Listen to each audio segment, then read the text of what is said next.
What's up, everyone? Kevin Allen here, aka the Geek. And today, we're here to discuss some DFS strategy with my man, DFS Army Millie Maker winner, GPP dominator extraordinaire, Bobby Wow 1. What's up, Bobby? Hey, what's up, Geek? Doing well. Man. How are you, man? I'm excited. I've been waiting, excited for this one. Excited to chat with you about DFS strategy. And specifically, the reason that we're doing this video today is because you had DM me in our Slack group, and you were talking a little bit about inherent biases in mass multi-entry and embracing that, and sort of just talking about a little bit some of your wins and how you felt that your biases, your leans essentially were what led to these wins. And you know, we were having a little bit of a back and forth discussing how would one quantify that? What is the teachable moment from that?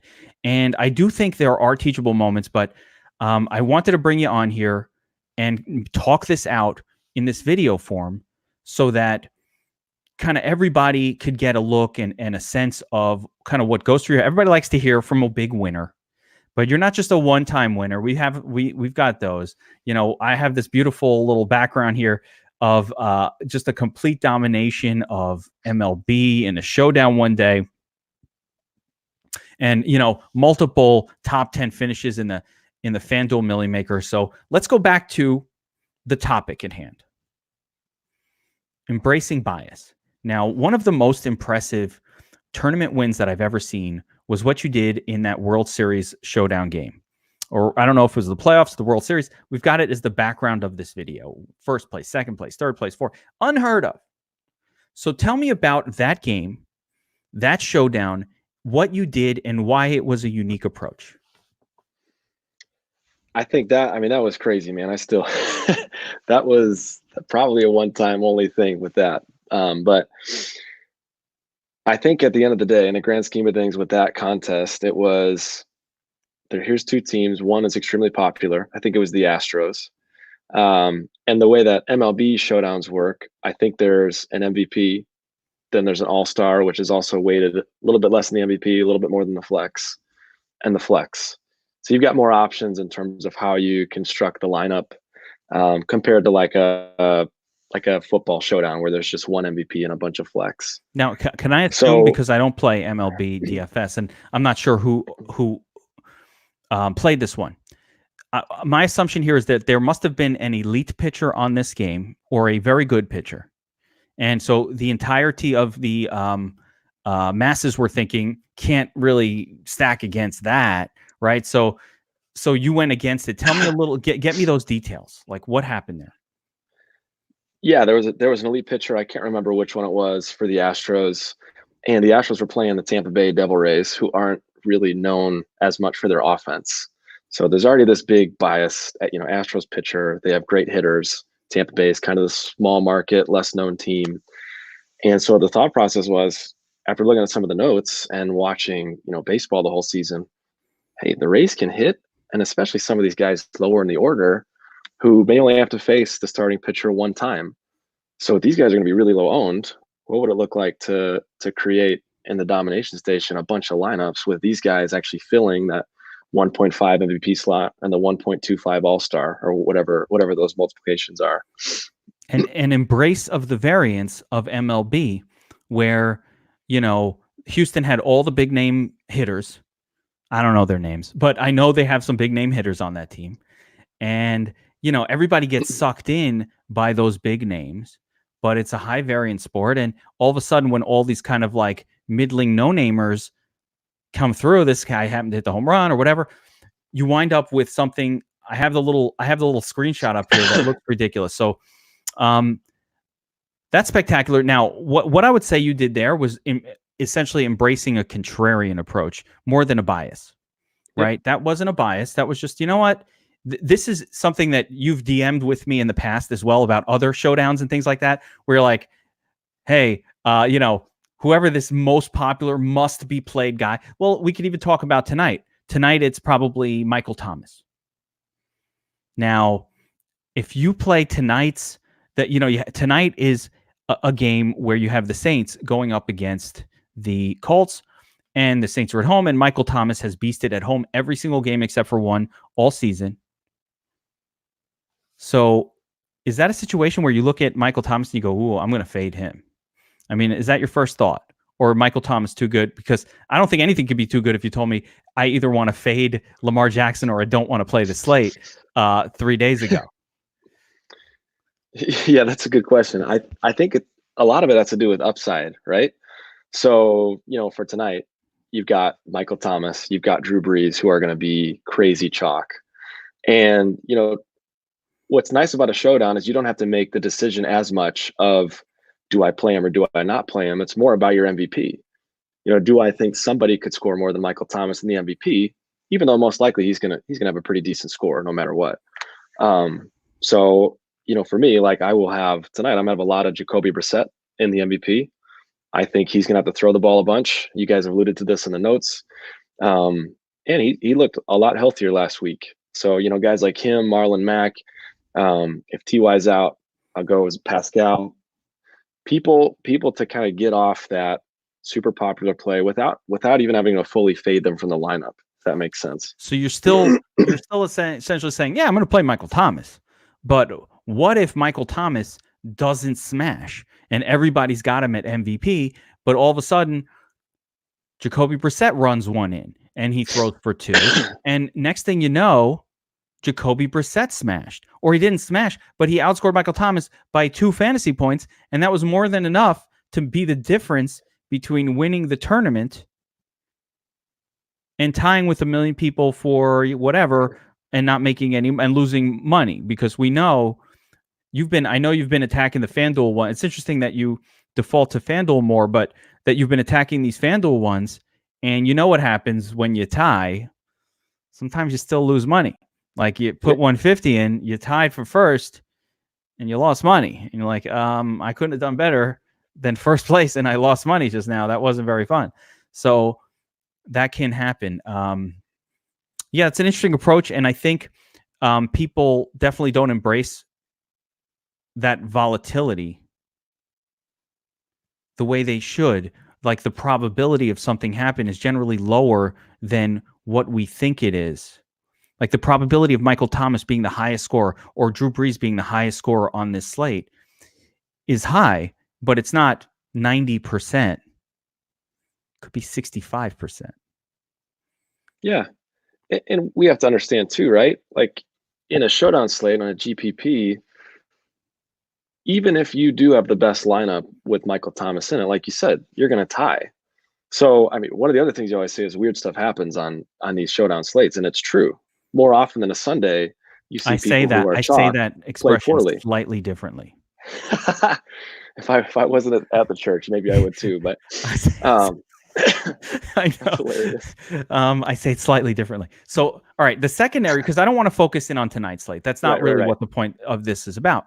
The second thing I wanted to address, and this was even more. I can't even help. I'm staring at 50,000, 15,000, 10,000, 5. I don't. It's unreal. Like in one slate, you did what it takes normal people like a lifetime of playing DFS of achieving, and this is just one. It's so amazing.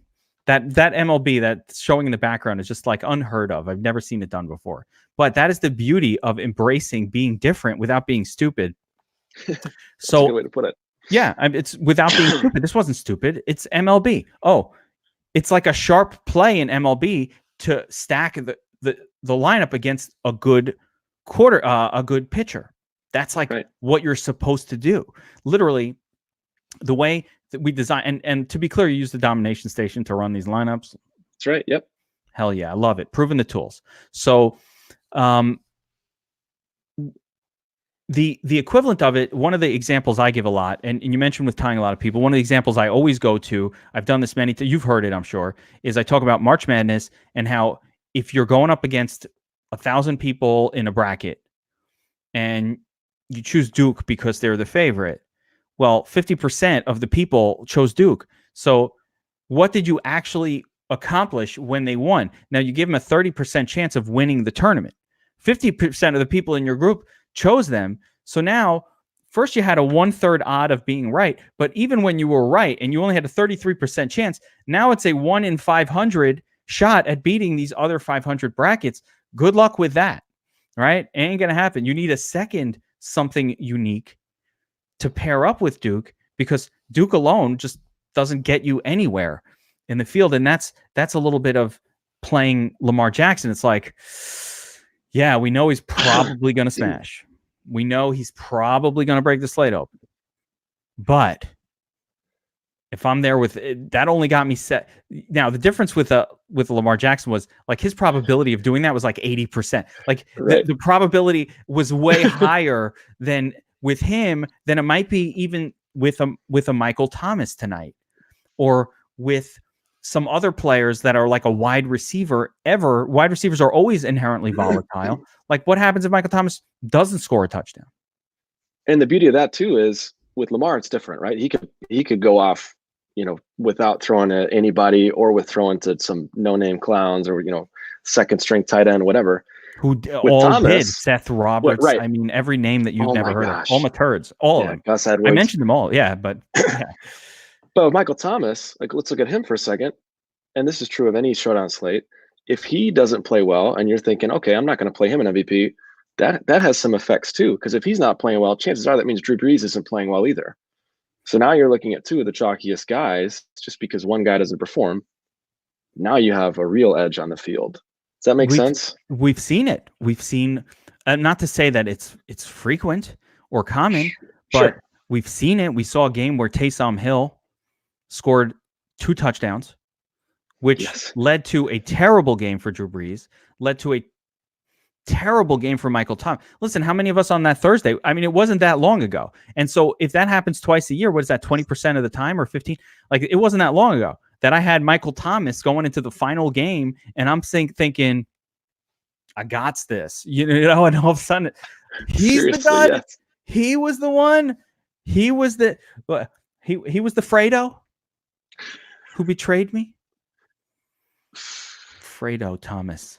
I won't call him Fredo though. The next week he redeemed himself because I went all in, and the following week, and of course until the fourth quarter, I'm like, not again, Fredo, not again. You did it, and then now he got 30 points. It was fine last week, but I was thinking he's doing it to me again. So yeah, wide receiver is volatile, and again, if we're talking FanDuel, it's very fadeable because I just did a full video where I looked at the returns, and it showed that Drew Brees is the one who has the good game. If Michael Thomas is beasting, it almost always means Drew Brees has outscored him 75 to 85% of the time.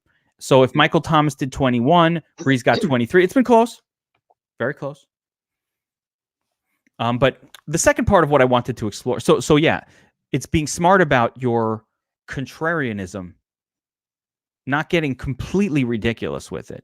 But there are smart ways to do it, but understanding what are the consequences. So let's talk about the main topic, which was embracing your bias.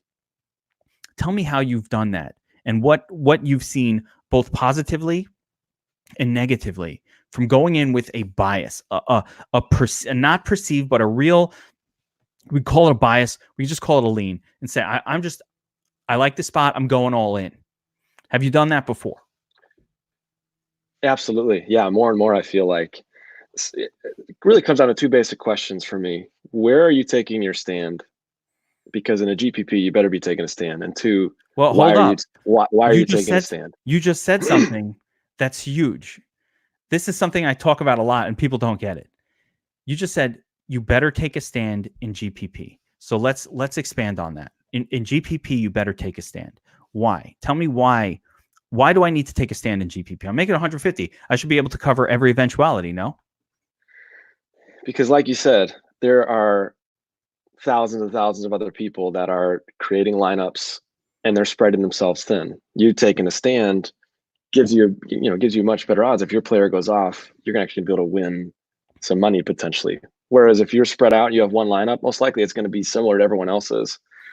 Even if you do end up in first place, like you talked about with the March Madness odds. Let's expand this to talk about the FanDuel main slate Millie Maker. And you have multiple times this season. Obviously you won it, $1 million. What?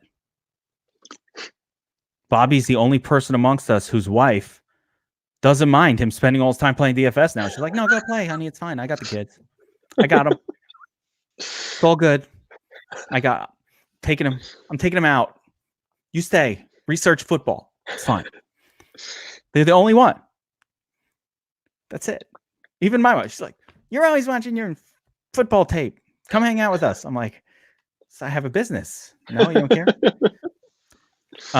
So you've had multiple occasions of being up top there. So I want to talk about, because for me too, and this is something I say, but it's very difficult to teach because the result of this is at least half the time, maybe more, not just is like losing a lot of money, right? You have to embrace losing a lot with this approach. But let's talk about heavy exposure. So you've had a couple of top finishes. What people always ask me, how much exposure should I get to any one player? I set a universal 30%. This is not what I do. This is what people ask me. They say, I set a universal 30% max exposure rule on all my players. Am I doing it wrong? Bobby, I'm going to throw this to you. Are they doing it wrong? They said a universal max of 30%, no one more than that. Making 100. I don't know that I'd say they're doing it wrong necessarily, but I think there's better ways to do it. I just think you have to be willing, especially in the bigger contests, to take a bigger risk, because chances are if you're thinking about it and it scares you, it scares other people too. And most people aren't going to be willing to be scared. So you need to step into that. You need to take another step further into that, additional ownership or exposure or whatever that might be in those bigger contests. You just have to. Embracing being uncomfortable. One of the things I tell people is the tournaments that I've won over the years, the times that I've won, like that, I got a banner. The times that I've won, I've gone all in on more than one spot, not just one. My best ever tournaments is where I'll have 2 or 3 players potentially all in. Not one. Yeah. Multiples. Now I rarely go all in on a wide receiver, for example. That's pretty unusual for me, although I'll go up to 50%, maybe more if he's Michael Thomas. Only Michael Thomas. But I've gone up to 50%, but I've gone 100% on multiple running backs in the same slate, more than one. And the reason being, if you're right, my feeling is this: if I've got a chalk running back and I'm 60% and the field is 40%, or even if it's not a chalk, like this week, maybe with a Kenyon Drake, like if you had the cojones to go all in on a guy who was getting a lot of looks, was in the right offense, just hadn't delivered the last couple of weeks, tough matchups. But if you had it to go all in on a guy like that, cheap, high floor, and it works out, that's how you win the million. And that's to me how you win the million. So tell me, what is the highest exposure you've gone when you've run your 150 in the $9 contest? Definitely 100%. Yeah, 100%, especially for running backs. And then I think my second highest exposure is receivers. Quarterback is usually where I'll spread it a little bit thinner. But so, you've gone 100% on multiple. Have you gone 100% on more than one running back in the same contest? Yeah. There have been some contests where I've gone 100% with 2, and it comes down to, are you giving yourself the best chance to win? Because you see people win with one-off lineups, right? It happens, rarely, but it does happen, or even with a couple of lineups. And yes, so that it can happen. But I think one thing the Army always talks about is, are you giving yourself the best chance to win a contest? And that is taking stands, probably maxing it out depending on how big the contest is, those types of things. So yeah, sometimes you have to take a stand because there's a running back in a good spot, but he's projected to be 40% owned. So the only way to get a real edge is to be 90 or 100%. I was 100% on Chris Carson on FanDuel yesterday. And it turned that was a good move. I mean, he was a beast, and he was only he was only like 35% owned, I think, and at least in the contest I was in. Surprisingly too low. I mean, you needed some other spots to get the win, but to me that was like a pretty easy one. But so the question then becomes, because I want to keep bringing it around to the original thought process, which was personal bias from watching sports and having certain approaches. And give me a scenario, an example of when just your personal, I don't want to call it fandom because that's super lame for the purposes of DFS, right? You could be a fan of a team, but again, I'm a fan of my team that I put my lineup. I'm only a fan of my lineup now. I've right. Like, yeah, I like my team, but like not that much. Like, I don't watch the game exclusively anymore. I'm watching every game. I don't have time for one game. I watch every game. But give me a time when you're biased. Like, you went into a slate and you went, you know what? This is my lean. This is how I'm going, and I'm just going to do everything. Just give me an example. I'm just going to play it. This is my way of playing it. And was it a game theory lean, or was it more of a, hey, I watched the game last week and, you know, Kamara, he's just not scoring touchdowns. I don't think I get he's chalk tonight, but I'm not seeing it. I'm fading him completely, or something along those lines. Yeah, I think it's a mix. I think there's a balance. And what's fascinating about this is I think in DFS world or sports betting or whatever it is, I think bias and leaning is sometimes looked at as bad. Sometimes looked at as something that can hinder your ability to be a good player. And I actually think, you know, in the right balance combined with the right tools, it can actually be an edge. And so, I mean, like even thinking back to the Millie, Mark Ingram was that guy for me. And in this scenario, you know, what's kind of cool about your bias is well, I'm a Chicago sports fan, so that's one side of the bias. Usually that means my players are low owned because the teams have sucked so badly. But let's look at Ingram for now. Like, everyone loves Lamar Jackson. Mark Ingram, I've been looking at for, you know, a year. I drafted him on my fantasy team because I'd been following him closely. And so that was Lamar's highest projected week in terms of his ownership. And I, you know, knowing Ingram, I was like, no, I'm gonna take a stand on Ingram because I like what I've seen from him. He's on my team, so I'm already rooting for him anyway. Let's combine that with some game theory, thinking, you know, I'm fade Lamar, like we talked about in the interview last time. So that means somebody's scoring a touchdown that's going to be Ingram.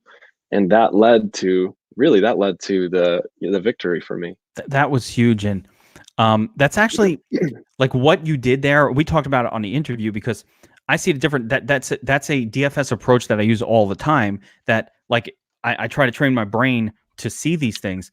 Whenever something is chalk, some sort of outcome is chalk.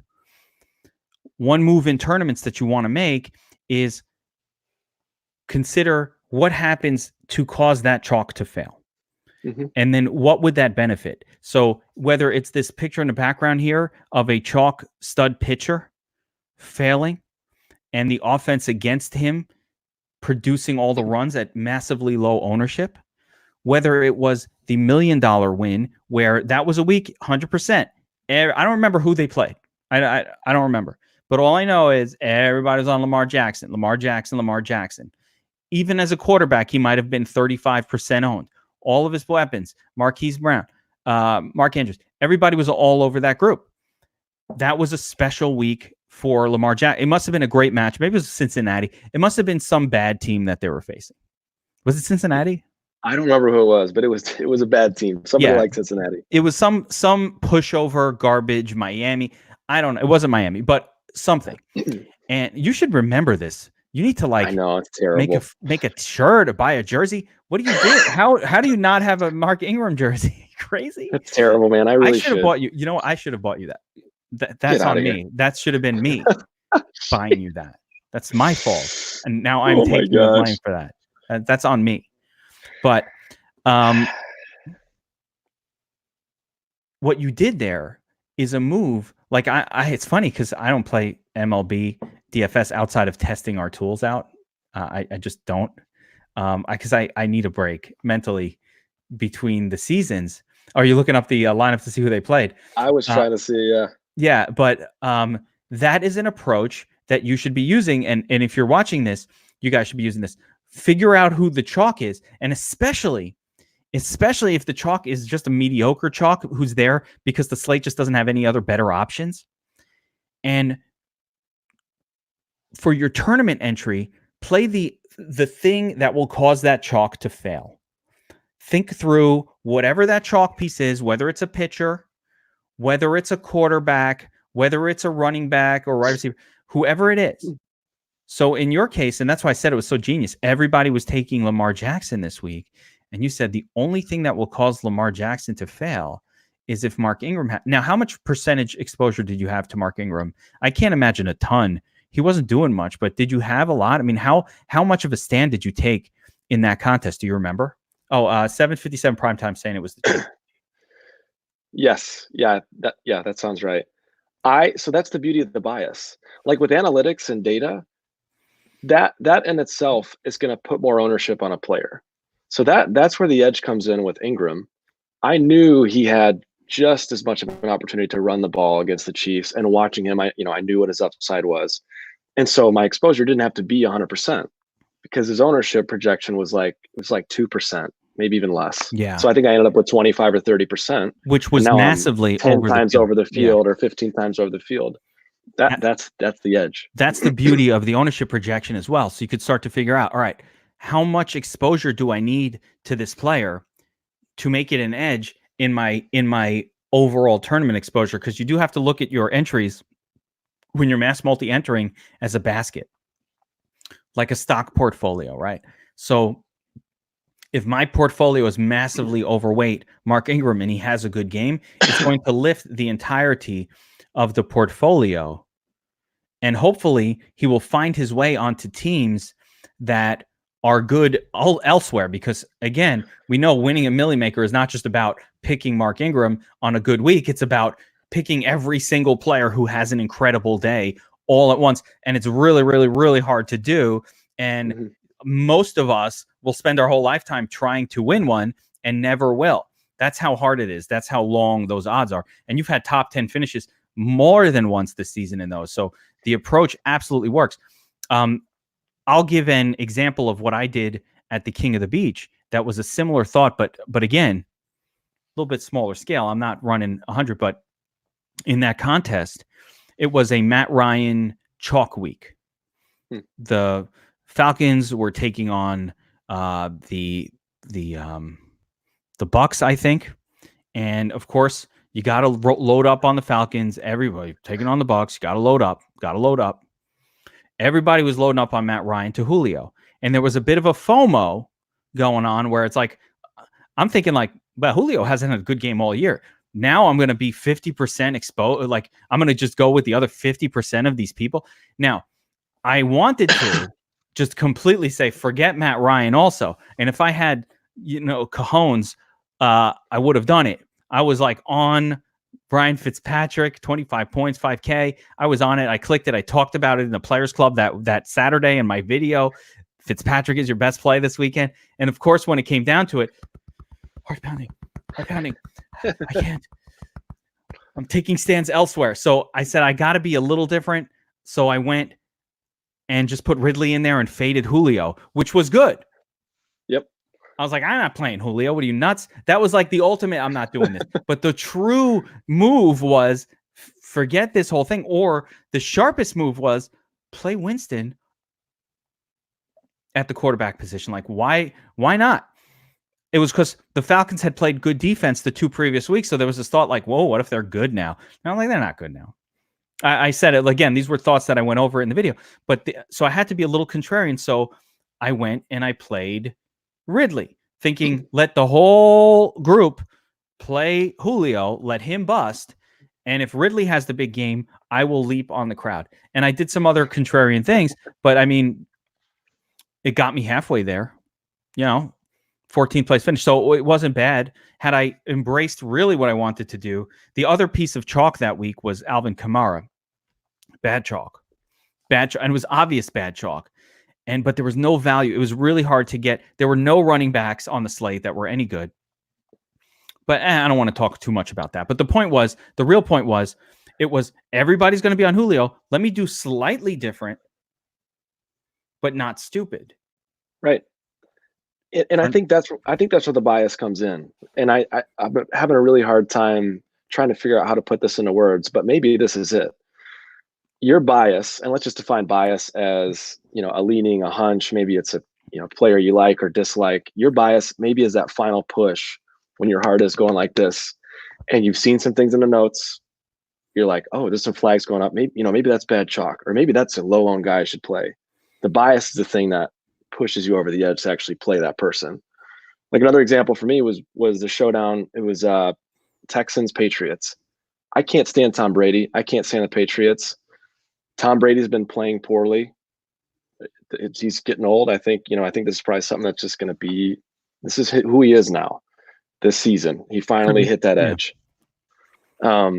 Maybe not, but it was enough for me to say, I'm not going to play Tom Brady. I'm just not going to play him in the MVP slot. And I ended up tying for first with some people, but I ended up taking the showdown slate down because of that play. So bias coupled with research and notes and watching the games, I think it can be an edge, and it can be the thing that actually pushes you to take the stands that you need to be taking. And having the stones to go all in. Right. That's really what it comes down to. Having the stones to go all in on certain spots, where I think that's a big place where people go wrong in tournaments. I think what happens in tournaments is people try to spread around the risk so much, like I need 5% here and 2% there and a little bit here and a little bit there. And I don't want to get too exposed to this guy. Here's the thought that I want to, all right, here's a thought that a lot of people have. And I want you to explain to me like what your reaction is to it as well. I don't want to have too much of player X because, if he fails, I'm dead. I'm going to lose all my money. What should they be thinking? I think you need to look at the possible outcomes of without player X without taking a stand on him. What's your likely path to winning and actually profiting? Because chances are player X is the risky player, right? That's where the stand comes in. I think especially on a showdown slate, you need to be taking extreme stands on people. And then, on a Sunday, it's a little bit different. You got to figure out what the ownership projections are. But yeah, I think again, you need to be willing to take the risk. You need to be willing to take a stand and accept that when you're wrong. One of the things I tell people is when you go all in on a player, you got to be right. I mean, or you're going to lose all your money. But when you are right, there's a good chance you're going to take down the tournament. That's the difference. Like the other day, for example, I really like Jamison Crowder as the top play for the Jets. Now he's a wide receiver, so only goes so far. But in the analysis, and I don't know if you watched that video or mm-hmm. I actually did the notes. I don't normally do the showdown notes. I did that one because Josh was DFS Up North was indisposed. He was hunting or catching a deer or something, which is awesome. But I mean. So I did the notes, and I had said, "Yeah, what's that?" Nothing. Freaking Packers. Yeah. Oh, because he's from up north. Yeah, there we go. You Minnesotans and Chicagoans with your rivalries, right? So, I had wrote in the notes, fierce pass rush for the Ravens plus Marlon Humphreys, an elite cornerback, is going to really moot anything that Robbie Anderson can do, and the most likely beneficiary is going to be Jamison Crowder, A, because he's running short routes that a fierce pass rush would be your quick outlet to, and B, because he's got worse coverage than Marlon Humphreys, who was elite. So I said there were two major factors here pointing to Jamison Crowder being the play for the Jets. Now, he ended up doing better than I ever could have dreamed. He was the best play on the Jets, and he put up 27. I wasn't expecting that. But what was interesting was, even with all of that knowledge, like I didn't have 100%. I probably should have. I should have said, you know what? I'm going to take a stand here that I think this guy is the best play on the Jets, and I'm going to go all in. I certainly didn't do that. I had 50% or 55, and I had him in my cash game, and the cash game worked out really well, and I crushed it and all of that. But that's the kind of stand that you have to take. Had you taken the 100% stand on a player like that, the risk is if he does nothing, I lose all my money, everything. So 150 empty entries could be $1,500 down the drain. Yeah, but if you're it's right, true. you win $250,000. So how many times do you need to be right about that? Like, what's the ratio of having to be right? Like, how often are you wrong where you take a heavy stand, Bobby? I'm wrong most of the time, but because taking something down can be so profitable that I think it's okay to have that strategy in mind. There's some laddering that you guys talk about that I think is important to note. Like even fading Lamar. When I fade Lamar in GPPs, I'm usually playing him in cash to try and balance some of that out. So it's not a straight money dump when Lamar does well. Or Lamar's a bad example. He's going to be the MVP. Yeah, so never don't listen to that. don't ever. But with anybody, right? Like if there's somebody that is expected to do well, don't be afraid to play that person in a couple cash lineups if you're fading them in GPPs. I think it's okay to do that. That was a really important point where your GPP entry, and this, we had a really great conversation in NBA Talk and Slack today about this, about what you should really be doing for the focal point of your entries. For a lot of people who are trying to understand, hey, how come I'm not profitable at DFS, right? And they can't understand why throwing $20 at the Millie Maker every week hasn't, or 42 entries hasn't been a profitable approach. And it's very obvious why it's not going to, there's no chance it would ever be profitable until you win the Millie Maker. Like, okay, 50 years from now, at that pace, you might win one and it could turn into a profit. But the idea was, listen, you're not going to, if this is all you're doing, you're not going to be a profitable player because, man, you need to be top 20% just to get 1.5x back. And man, how often are you going to get top 20%? 40% of the time because you're twice as good as everybody else. Even if that was the case, you'd still be losing a lot of money at this contest. So there's like no way of doing it. So the way that I'm sure this happened for you and people who are watching this. How did you build up your bankroll to the point where you could max enter a Millie Maker?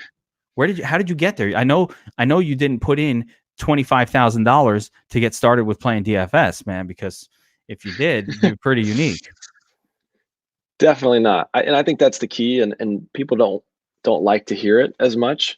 I didn't like to hear it, and it sucked for a while. It was a grind. But contest selection is so important. And this has been such a vast. It's so hard to be focused when it comes to these things. But contest selection is all big. Over the place with this discussion, but people want to hear from Bobby Wow. I don't know, man. I don't know, but it is contest selection. And so, for me, is looking at those smaller GPPs. I believe in tournaments.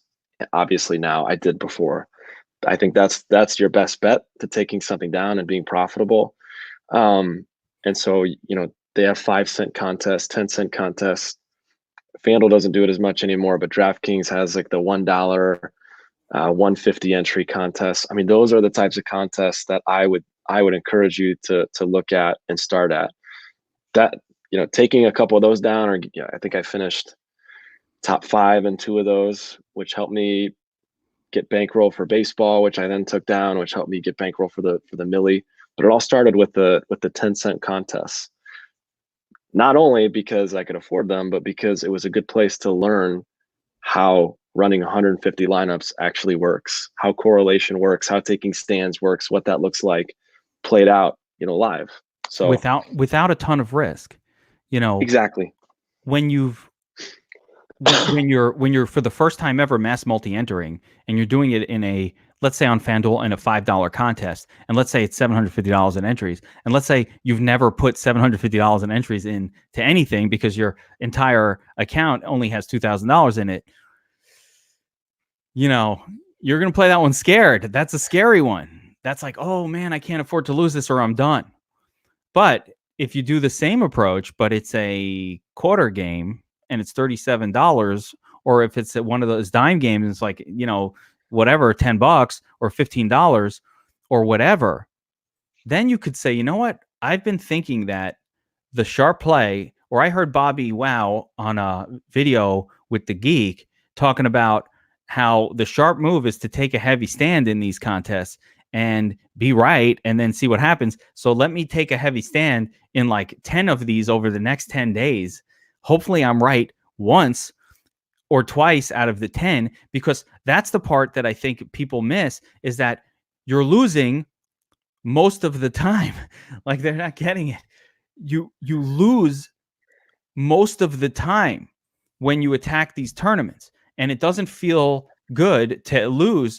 But if you've embraced, hey, this is my style of play, and I know that this has led to wins for me in the past, and I know that if I keep doing this, all I need to do is be right, and I could probably get another win in the future, then I'll accept all of these losses along the way, because that's really what it comes down to. I mean, you have to lose a lot if you're taking a stand. You can't help it. It's just what's going to happen, especially if it's a risky stand like Mark Ingram, when no one wants to play Mark Ingram because he's only getting 12 carries or 14 carries a game at that point. And by the way, even in that game, he only got like 12 carries, but 3 of them were for touchdowns. And he only got 30 for 40 yards total, I believe, if you remember correctly. Like, this was not some smash. I think Lamar Jackson was the leading rusher for the Ravens that day still, I think, in terms of yardage. Absolutely. And so you got to be willing to take a stand, and it's got to be right. That's the hardest part, and accept the consequence. So how do I, as a content provider, somebody who's advising about the game, right? We're breaking down the games, and we're breaking down the showdown tonight, or I'm breaking down the Sunday slate. And NFL is a high variance sport. It's not easy, because even in the content provider situation, you're going to be wrong a lot. Like, what are you going to do? It's NFL football. Like, Dalvin Cook got hurt. Sorry. I didn't know. It happened. Last week, Drake didn't do anything. Sorry. Let's go back to him this week. He did it. So finally. But how do you, as a player, then say, all right, I want somebody to tell me who to go all in on. But then if that's wrong, I'm never going to do it again because I lost all my money. And that's the hard part for people to get past. How did you get past that? It's discovering your process. And I don't remember how I even stumbled upon DFS Army, but it starts by just learning these these things about, contest selection, payout structure, ownership. That's where it all starts. So you can actually start to feel confident in your own process. And that just sounded real sales pitchy. That's funny, but it's true. Like people who don't have a process always get annoyed when you say trust the process. They're like, what process? I don't have a process. I don't know what the hell I'm doing. And I used to get annoyed too. And I keep saying this, but even before that, the baseball win, which was my first one, I felt like at one point, after thousands and thousands of super, super cheap 5-cent lineups, like, okay, no, I feel like I finally have a grasp on taking stands and lineup construction and all these different variables that you just have to learn. Where I was like, okay, no, this process thing, it's starting to make sense a little bit. So that's where it all starts for me. Yeah, learning. I mean, obviously, learning how to use the tools. I think I'm so happy. I wish more people really took advantage of these 5-cent games and these 10-cent games and like these mini maxes. What you guys don't know is a couple of years ago, I was on the phone with people from DraftKings. They were asking me, because they call us like, hey, what do you think we should do? Or, a survey. What do you think? Like, the VIP rep will call me and, hey, do you mind talking to our design development team, whatever, and talk a little bit about like games that we should be doing or things that you. And I said one thing. I said, the thing that you're missing, because you did this ridiculous rule about 20 max on the $3 and $4 contest, which makes no sense whatsoever. None. As a rule. Why is that a rule? Just have a 20 max. Mm-hmm. Put it whatever you want and have another one that's 150. But I said, I have a lot of people who want to max out these tournaments, who want to play that style. We have exposure to an optimizer that can build 150. We want to play it, but they don't want to pay $1,500 to max out. I believe that max entry is its own unique form of DFS that's different from crafting a lineup by hand. I think there's a different strategy to it.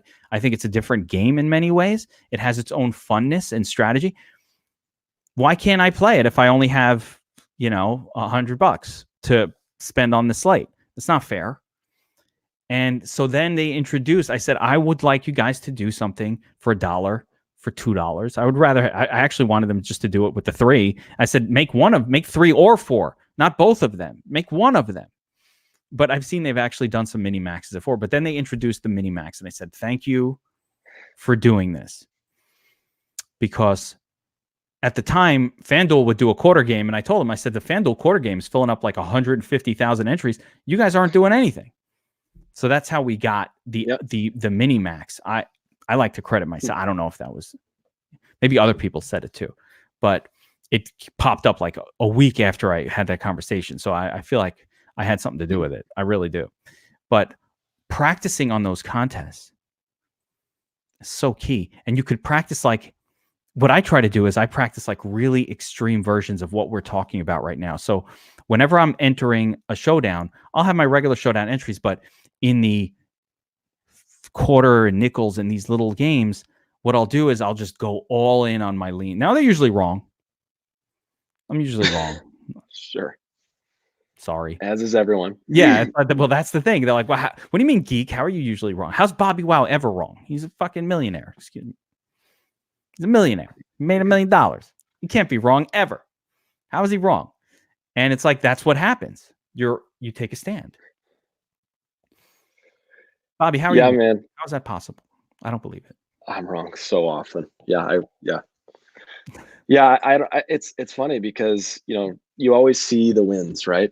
And if whatever community you're a part of, you see wins and maybe, see ads pop up. And the truth is, like, the beautiful thing about the Army is you learn how to be a better DFS player and create that process. And if someone came out with an article the other day about you got to figure out what you're good at or what you're comfortable with or where you feel like you have an edge. Some people are better at max entering. That's just who they are strategy wise. Sometimes it's single entry. Sometimes it's 3 max. Those contests are also different from each other that I think everybody has kind of a specialty or a niche. I suck even worse at single entry. I'm terrible. I'm so bad. And even cash games, it's so hard for me to have a cash game mentality. But the GPP 150 thing, it feels like it's worked. And so I would just say, in addition to finding that process, part of that is figuring out who you are in terms of a player and what you're good at. Right. So true. Embracing variance. Not everybody. So this is something that actually Keg and I discuss behind the scenes and on occasion. What kind of player are you? Are you somebody who loves to embrace the chalk, eat the chalk, go all in on the chalk? Or are you averse to the chalk? And for anybody who's watching this who doesn't know what chalk is, chalk means just clear, obvious, high-owned value on the slate.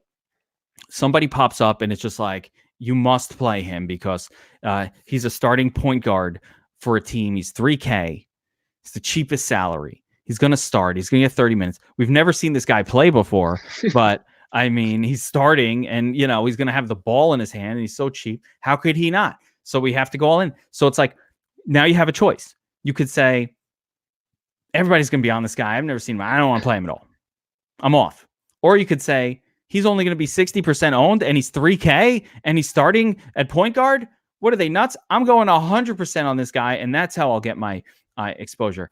And certain mindsets go one way or the other. And I do think it's a personality that you can't change. Or you can change, but your natural personality will lead you. This is another thing I talk about with John Alessia, StatStation, a lot on the Vegas Line and Wolfpack pods. We're always talking about this stuff because I tell him, it's what I do well. I don't like MLB because you almost have to purposefully just go against the grain constantly. That's the whole sport is just, this guy looks great. Don't play him.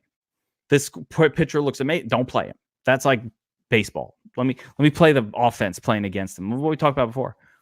Yeah, leverage the variance. Yeah, that's what baseball is. It really is. It's just all of that. And then football is kind of like that. Football is kind of like that where, even yesterday, everybody going to play Godwin? Bashard Perriman. Everybody want to play Julio? Calvin Ridley. Everybody want to play, one running back? Running backs How about actually. Zeke? I mean, Zeke was one of your calls yesterday. He was amazing, and he was 5% owned in my contest. I don't Zeke. I'm not crazy about the calls that the great ones from yesterday really were like Drake. Going back to him, Drake that was greatness. nuts. Zeke was more of a terrible matchup, good player call. Like that is a classic play that we talk about on the Players Club and other things all the time. You've got to have the mindset to do it. It's worked better in mentality. I'd say Julio was more that yesterday, actually. Julio was the best example yesterday of on the road at the 49ers. Julio hasn't done much this year, but we knew that Richard Sherman was out. Yeah, out of contention. But we knew that Richard Sherman was out and he would have a better match. And there was no Calvin Ridley. So that made it interesting because if they're throwing, it's probably going to be to Julio. There's less competition there. Yeah. Hard to play it. Very tough to pull the trigger. But if you did, you probably won $1 million. As long as he was combined with Barkley and Drake, you probably won $1 million. Like that's how you won. That's how you won the million. So then it's not just playing Julio, but embracing 20% Julio, or 25 when he was going to be 2% owned. Not a garbage player. We're not talking about 30% Denzel Ward, Don Newman, Chris Conley. I don't know. Whatever junk player was replacing DJ Shark, Keelan Cole. We're talking about Julio Jones, like a known commodity that's been pretty good at times in his career and hasn't had the best of years. But yesterday was like the day of all the people who were supposed to have good seasons finally having a good game. Yeah. Like finally. Yeah. Oh, Zeke. Yep. Oh, you're good? I forgot. Wait. Zeke, you can score over 20. Julio, you can score over 11. It's wonderful. So good stuff. Embracing the variance. Any other thoughts on embracing bias? I don't know. I think what's the big thing out now? Is it the Enneagram? Have you heard of the Enneagram assessment? It's like a personality tool.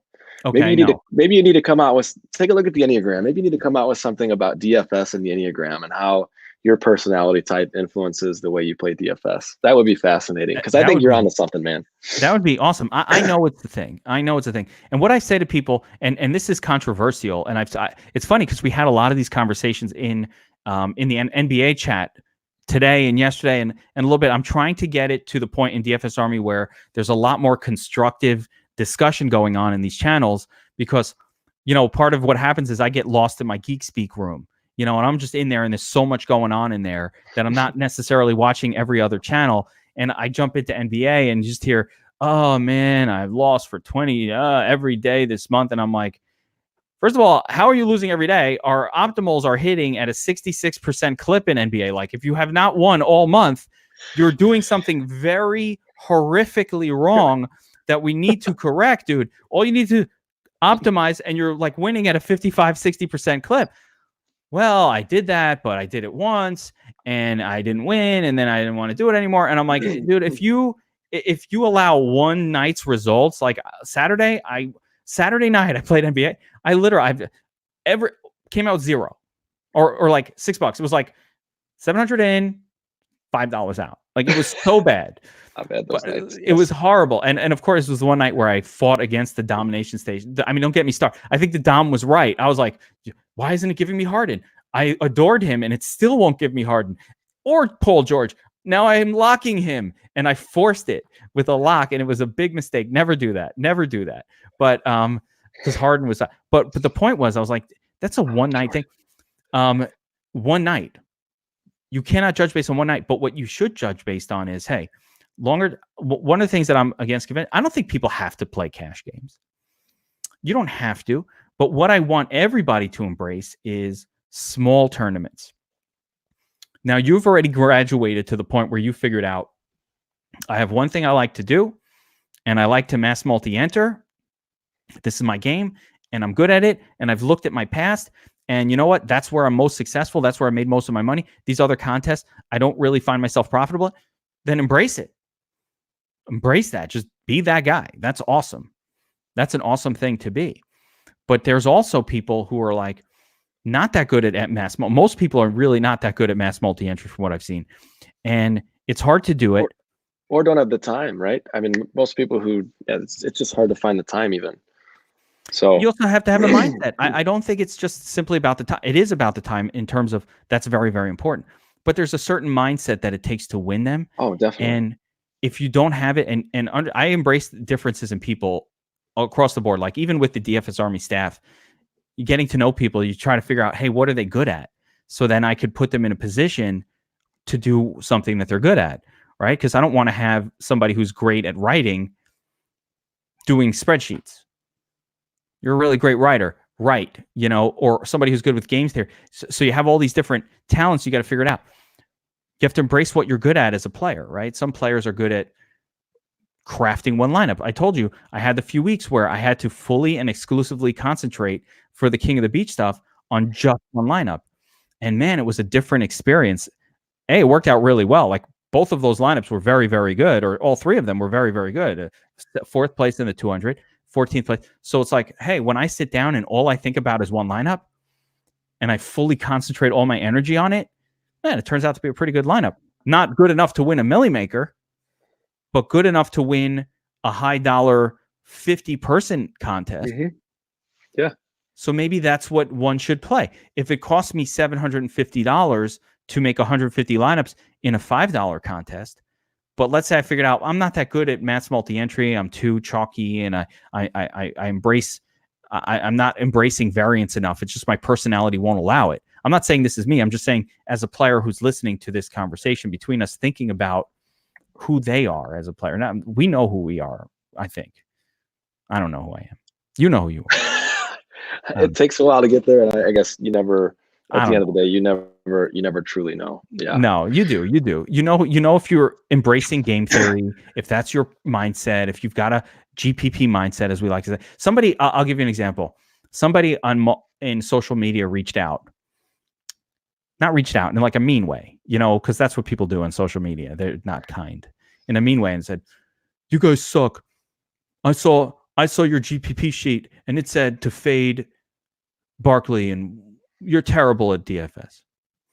So first I'm like, wait, I had an all four-star all play, and he was like a core play on the cash game sheet. What is this? So I looked over at the GPP sheet, and yes, it said fade Saquon Barkley, and had a good reason. Hey, he's going to be 35% owned. The projection is super high. Yes, I get that he's in the greatest possible spot at home against the worst team against the run, and everything lines up, but Barkley hasn't passed 20 points all year. And in this situation, if he's going to be 35% owned and I'm going to attack a tournament, I'm going to fade him. Yeah. It's the right play. It was the right play. That's right. The right play beforehand, right? Hindsight's 20/20 and all these things. But hindsight is the right play. Now, that is the thing. It was the right play. Did it work? No. But if you saw that and you said, you're an idiot, you said to fade this guy, you suck at DFS, the reality is, no, you're probably just not somebody who should play in tournaments. Like, don't mass multi-enter. It's not for you, right? Yeah. If this is how your mind works and you think, oh, a player in an amazing spot who everybody's going to play this week as super chalk actually comes through, and then I'm going to be really mad that then you shouldn't play in tournaments. And that's okay. Like you said, that's okay, but you have to be willing to discover who you are. And the only way to do that is to play. Find a community you trust and play. There's only one community to trust. I think we know which one that is. Hey, I trust this place, man, with my life. I think we know which one that is. But all right, 1 hour in. One more thing I want to add. I think the mental thing is interesting. I think I've seen that play out even in the chat, not only in the way that people construct lineups, but in how people lose and how people win. I think certain personalities, the way they lose, they take one loss very hard. And you've seen certain coaches reach out and respond to that in ways that they can relate to. Some people, they lose big and they're ready, they're already waiting for the sheet to come out for the next day. So, understanding yourself mentally it sounds weird, but it's super important in DFS world, and that doesn't get enough press. And I'm just so happy you guys are diving into that too. That's going to be really important coming up here. I'm excited. The psychology of it is so key, and it's kind of like if you're investing and your financial advisor. They used to call them stockbrokers, and that's not a stockbroker; it's a financial advisor. When I was involved in it, it was called stockbroker. It was a sleazier type of thing, but Right. I never sold stock, but that's what they call it. But they will say to you, "Hey, what's your tolerance for risk?" And you say, "What are you talking about? I want to make the most money I can, and I don't want to lose anything. What are you talking? I don't know what this means. I don't know what my tolerance for risk is." You don't know. It's a confusing question when they're asking. What? I don't know. What do you mean risk? I want to make a lot of money, but how do you feel if you lose money? I feel really bad. So what's your tolerance for risk? So it's like you don't know, but that's the reality. Some people will say, you know what? I get it. It's a stock market. Goes up and down. But, I feel like I can handle the swings. I'm cool as a cucumber. Put me in stocks, right? All stock, all equities. Next guy comes in. He's nervous. He goes, maybe they're a little older. And I don't like to lose money. I'm very uncomfortable with that. I don't have much tolerance. Well, you have to take some risk. But, okay, let's put that guy in, a much more of a secure and slow-moving set of things. Now, they're both, in essence, two people trying to accomplish the same thing, trying to make money with investments. One guy says, I'll take on the risk. I get it. I'm cool with the swings. That person actually will probably make more money over time. The other guy says, I'm just not comfortable with that. Put me into municipal bonds. I'll make my 3% tax-free. Very happy. And you have to figure out who you are, like, with that. Like, me and my wife have this argument because she's like, oh, I don't want any risk. When we talk to our the 529C10, which you should be doing for your kids, I hope you have one.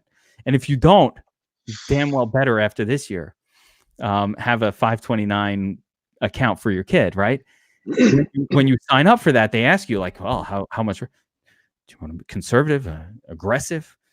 My wife hears the word aggressive. She's like, I don't want any of that. I don't know what that is. I just don't want it. Give me the moderate and the conservative. I don't want any. That aggressive, I don't like the sound of that at all. And I'm like, no. Put 40% aggressive. Okay. We're going to be aggressive. So we're in similar situations there. That's funny. Yeah, but this literally happened like 3 days ago. This is not a made up story. Like, we were just put in 3 days ago. It's just like, aggressive. I don't like the sound of that. I said, no. Got to get some aggressive there. The other ones are very slow. So yeah, I would go on aggressive. Everybody has a different tolerance for this stuff. Somebody's asking, what's a good percentage tonight in cash tournaments? Tonight, on night.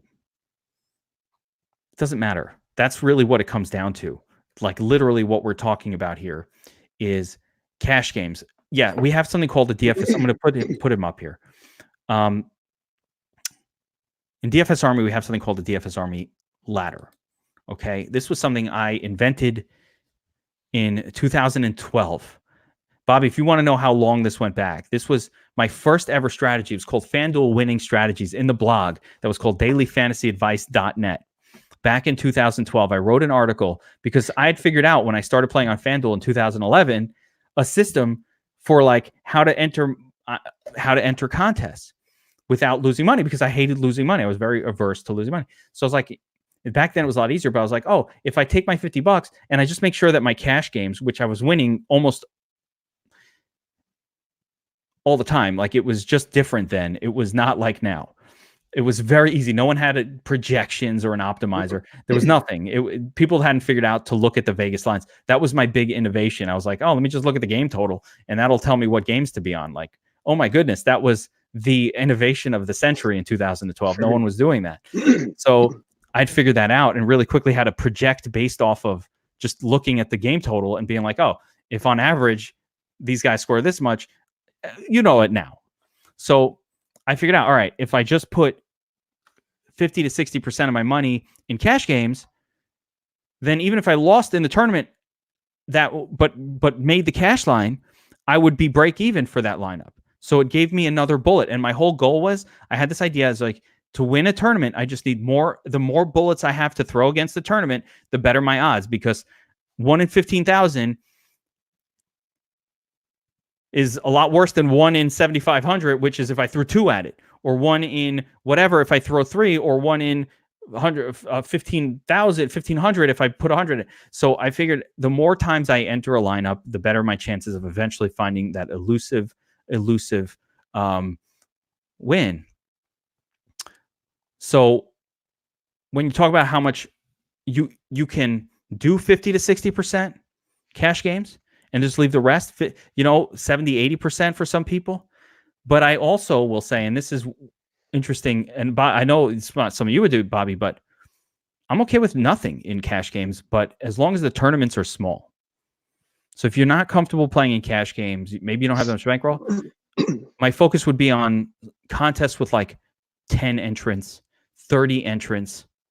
It's not that different from a cash game. 50 entrants, 75. That's where most of your money, like put 70% of your money in those.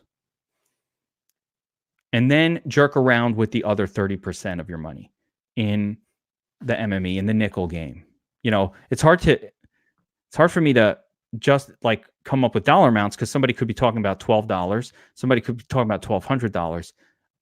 It's all the same for me. It doesn't matter. It's all ROI. It's all percentages. I don't care if you do $5 in the nickel, $7.50 in the nickel, and then another $12.50 in other contests that are more conservative, or if you did 7,500, it doesn't make a difference. It's just about percentages. So final thoughts, Bobby. What's your lean for tonight? Who are we going all in on? I don't know who I'm going all in on yet. I just know that fading the Michael Colts, Thomas. The Colts will most likely be 100% of my captains tonight.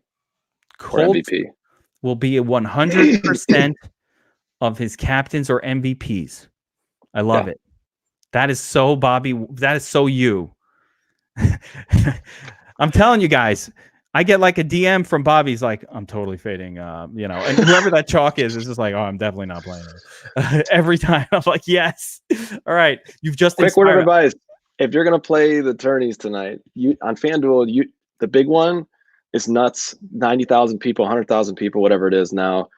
So many lineups. They come out with a second one usually. I think it's half the main prize, but you're only going up against 15% of the entries. So they don't do it every time, but if you see that pop up later, jump into that one instead of the main one, because your chances of winning are so much better. And an extra note to that one. Pro players, what they'll do is they'll max both of them, but they'll put their best ones in the first one, and like the first 150, like they'll run 300, right? 300, right? Oh, geez. The first 150. This is very common, by the way. DraftKings does it too. They'll have two $10 contests for every one. So if I make 300 lineups, the first 150 go in the better one. Then the bottom group go in the second one. And a lot of people play that way. So you get, when you enter that second one, you're going up against a lot of people's like 151 through 300 lineups, not their best group. So technically there's a lot of garbage lineups in those second contests that come up. Like, it's important. It is. And the cash line, I'd love to measure it. You know what? I bet we could measure it. I may do that.